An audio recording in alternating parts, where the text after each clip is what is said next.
We're living in an age where you really gotta have somebody very, very courageous to stop watching weekly or monthly polls or try to abstain from the feedback they're getting on their Instagram, Facebook, or other networks, and simply, together with his or her advisors, simply say like, okay, this is the path forward. We will not derail, no matter what the poll says.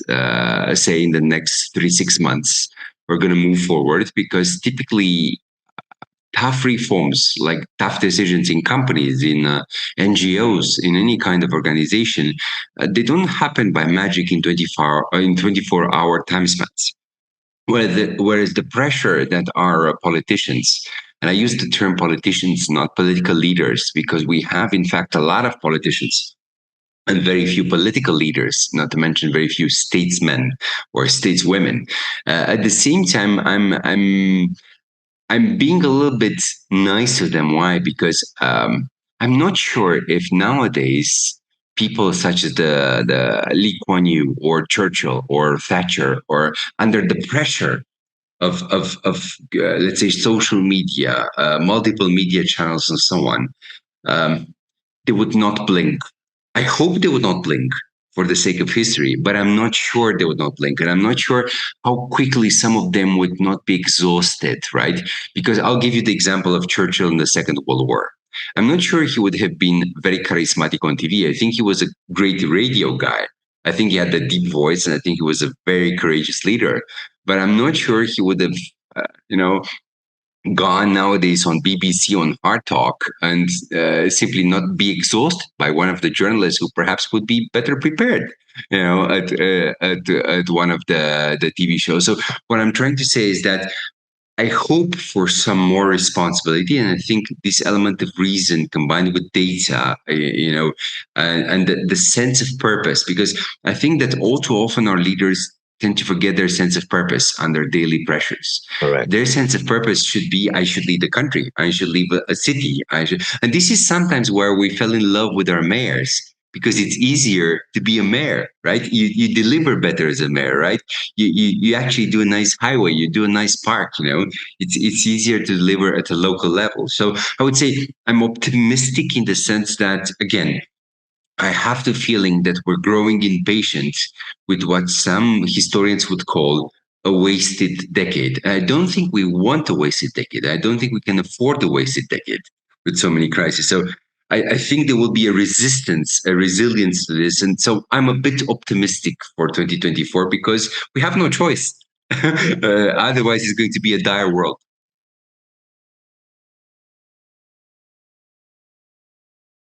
If you look at all the problems that we face, it all can be traced back to politicians.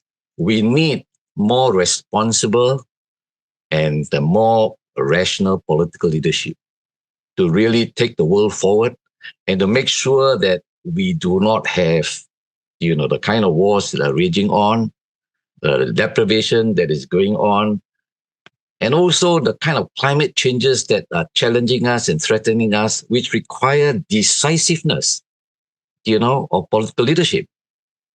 And I'm hoping that in 2024, we are going to see a new generation, a new genre of political leadership who are going to be more responsible and more rational, to really look at, the larger interests of the world, their country, and mankind. And that's what I'm hoping for in 2024. And we have never learned from the lessons of the past. If you see what's happening in the world today, we have never learned from the lessons of the past.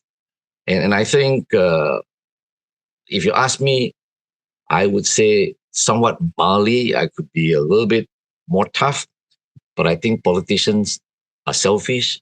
and they're not looking at the wider interest of the community, the world, but more their own selfish political ends. I think this must stop. And I'm looking forward to 2024, to political leadership that rational, responsible, and decisive, tackle the many problems and challenges that we have, despite the fact that technological advancements, in a way, can actually be harnessed positively to improve the way we work, live, and play. And especially for those of us in businesses, we can harness it to the fullest advantage and reap its full potential.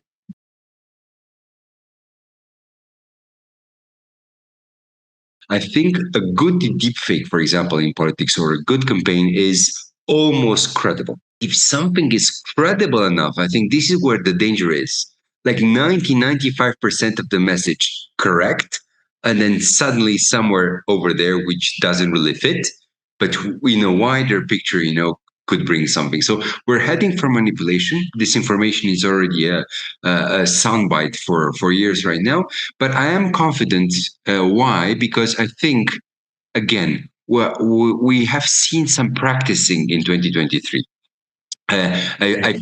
We have seen so much unleashed creativity in social networks, right? With Chat GPT and so on. So I don't think we're fundamentally surprised by 2024, but we may see some interesting applications.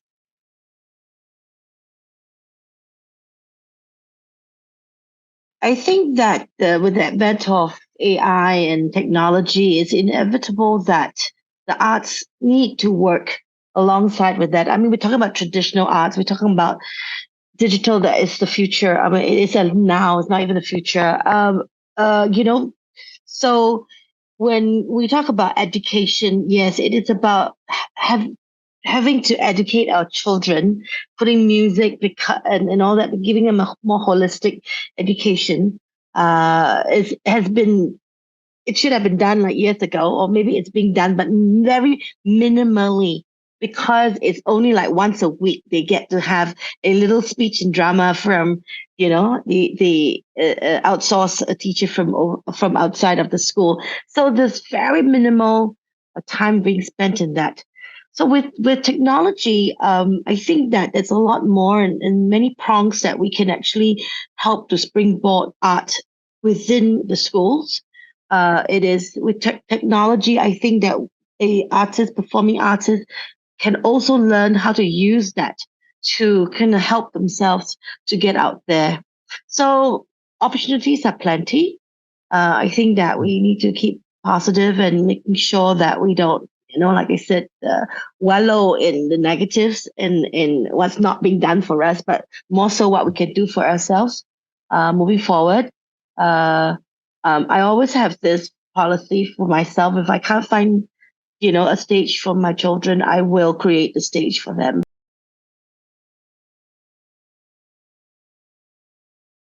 Focus, I think, is very important. Yes, the world has 8 billion people, but they will not instantly become your clients unless you're a viral key opinion leader, and then you can monetize that. So I would say focus. Global, I think, it's also important. Entrepreneurs may be surprised that once they have a skill which translates into a good service or product, there may be an audience for that across different continents. And I think elements of ambition and trusting yourself, because if you don't trust yourself, nobody will.